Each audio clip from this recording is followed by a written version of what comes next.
Hello everyone, welcome to our YouTube channel design your dreams. आज की इस video के थ्रू आप जान पाएंगे कि यदि आप नर्सरी क्लास के बच्चों को हिंदी पढ़ा रहे हैं तो उन्हें क्या और किस तरह से पढ़ाएं। तो चलिए वीडियो को हम स्टार्ट करते हैं। यदि वीडियो आपको हेल्पफुल लगती है तो प्लीज इसे लाइक जरूर कीजिएगा।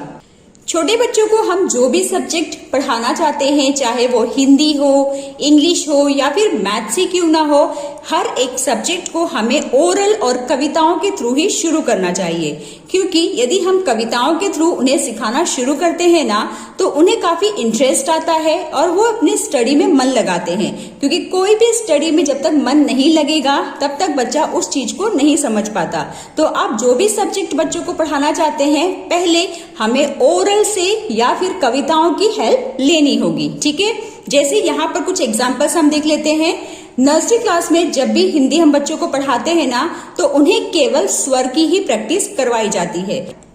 आप इन स्वर को अलग अलग कविताओं के थ्रू भी सिखा सकते हैं। जैसे अ से होता लाल अनार, खाओ इसको बार बार, फलों का राजा मैं हूँ आम, सब करते हैं मुझे सलाम। इस तरह से आप ना बच्चों को बहुत ही इंटरेस्टिंग तरीके से ये सभी स्वर की प्रैक्टिस करवा सकते हैं। ऐसा करने से ना बच्चे बहुत ही मन लगाकर पढ़ते हैं। तो आपको पहले ओरल के ही थ्रू इसे स्टार्ट करना है। ठीक है, कुछ दिनों तक ओरल की प्रैक्टिस करवाने के बाद हम उन्हें थोड़ा थोड़ा लिखने की प्रैक्टिस शुरू कर सकते हैं। और लिखना डायरेक्टली हमें नहीं शुरू करना है, पहले हमें कुछ कलरिंग एक्टिविटी बच्चों को सिखानी है। आप ना बड़ा बड़ा पिक्चर्स या फिर किसी भी प्लेन पेपर पे ना एक बड़ा सा सर्कल बना दे और उस पर बच्चों को कोई भी कलर फिल करने के लिए कहे। इससे ना उनकी फिंगर टिप्स जो होती हैं वो स्ट्रांग होती हैं और वो पेंसिल को सही तरीके से पकड़ना सीखते हैं। तो कलरिंग एक्टिविटी के बाद नेक्स्ट आ जाता है, आप इस तरह से लाइंस की प्रैक्टिस बच्चों को करवाएं। जैसे standing line, sleeping line, slanting line और फिर ये कुछ कर्व्स हैं। तो हमें बच्चों को कलरिंग एक्टिविटी के बाद क्या सिखाना है, हमें लाइंस के थ्रू प्रैक्टिस करवानी है और इसे बच्चों को जस्ट ट्रेस करना है। लाइंस के थ्रू प्रैक्टिस करवाने के बाद जो भी स्वर हमने बच्चों को ओरल और कविताओं के थ्रू सिखाया है, अब उस स्वर की पहचान हम इन तरह की वर्कशीट्स के थ्रू करवा सकते हैं। जैसे आपको सिंपली ऐसे पिक्चर्स ड्रॉ कर देने हैं और बच्चों को इसे मैच करने के लिए कहना है। और बच्चा अब इसे मैच भी कर पाएगा क्योंकि अब वो पेंसिल पकड़ना सीख गया है। तो आपको इस तरह से बच्चों को मैचिंग एक्टिविटी करानी है। जैसे अ से अनार, आ से आम, ऊ से ऊन, ऐ से ऐनक, ई से इमली, ओ से ओखली, अम से अंगूर, ई से ईख। ठीक है ना, तो ये बहुत इंटरेस्टिंग है। आप इसे बच्चों को जोर जोर से बोलकर इस तरह से मैच करने के लिए कह सकते हैं। बच्चों के कंसंट्रेशन लेवल को बढ़ाने के लिए आप इस तरह की वर्कशीट बनाकर बच्चों को दे सकते हैं।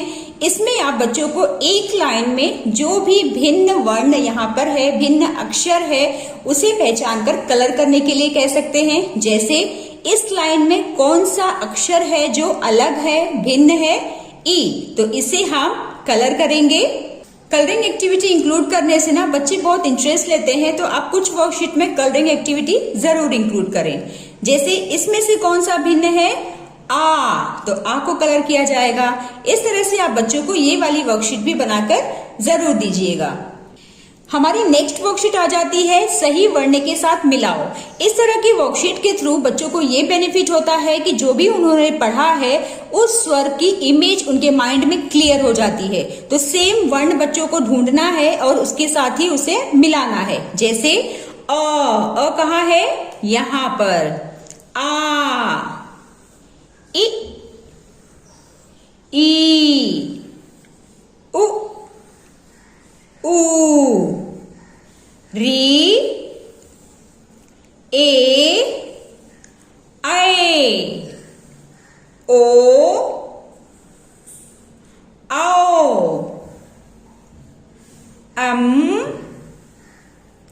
और ये हो गया हमारा अह।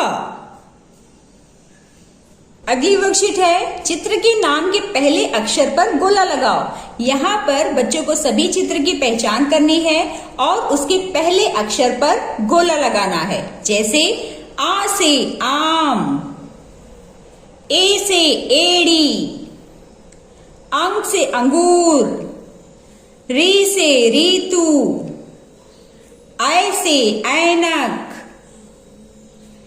ऊ से ऊन।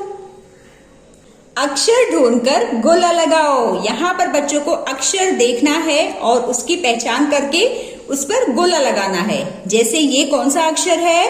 अ। तो अ कहाँ है? यहाँ पर। तो यहाँ पर हम गोला लगा देंगे। ओ, यहाँ पर गोला आ जाएगा। इ कहाँ है? यहाँ पर। इसके बाद नेक्स्ट आ जाता है, जो भी स्वर बच्चे ने पढ़ा है उसे मैचिंग एक्टिविटी के थ्रू बच्चों को सीक्वेंस में यानी कि क्रम में लगाना है। जैसे अ के बाद आ, इ,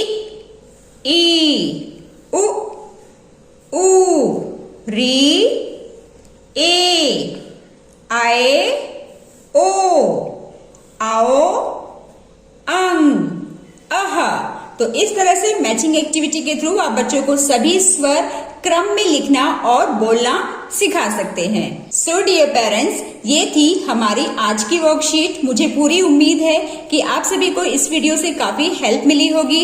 यदि आपको मेरा काम पसंद आता है तो प्लीज इसे लाइक जरूर करें। साथ ही साथ आप हमारे चैनल को सब्सक्राइब भी कर सकते हैं ऐसे ही हेल्पफुल वीडियोस के लिए। तो चलिए मिलते हैं अब हम नेक्स्ट वीडियो में। तब तक के लिए बाय बाय।